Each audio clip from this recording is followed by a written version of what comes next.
Accusé d'avoir floué un client dans l'émission de Julien Courbet Ça peut vous arriver, diffusée sur RTL et M6, le gérant de l'entreprise V-Bike avait subi une vague de harcèlement sur les réseaux sociaux.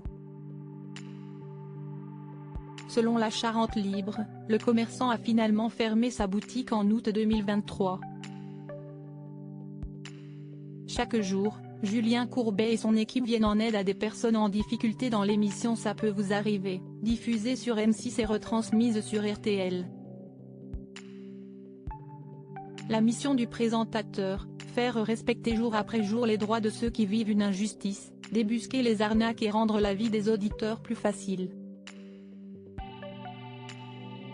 Depuis 30 ans que je fais ce métier, je constate que l'arnaqueur sort du bois quand les gens sont à l'agonie financièrement, avait notamment expliqué le papa de Lola et Gabin au cours d'un entretien accordé à 20 minutes.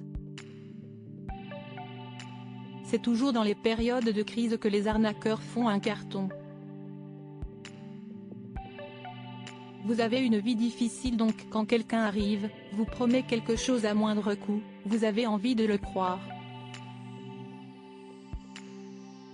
J'échange souvent avec des gens qui ont 900 € par mois. En 2023, ce n'est pas vivable, avait-il encore ajouté.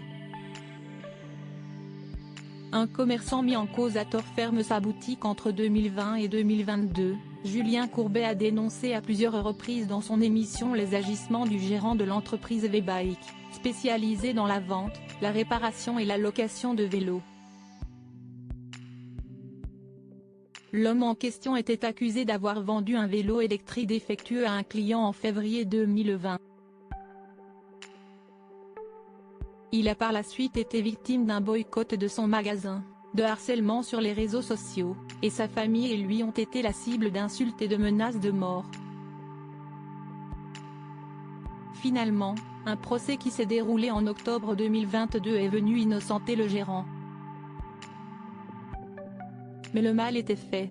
Selon la Charente Libre, le gérant de V-Bike a finalement fermé sa boutique en août 2023, évoquant des problèmes de santé. Il aurait par ailleurs tenté à plusieurs reprises d'obtenir un rectificatif dans Ça peut vous arriver, sans succès. Une triste histoire.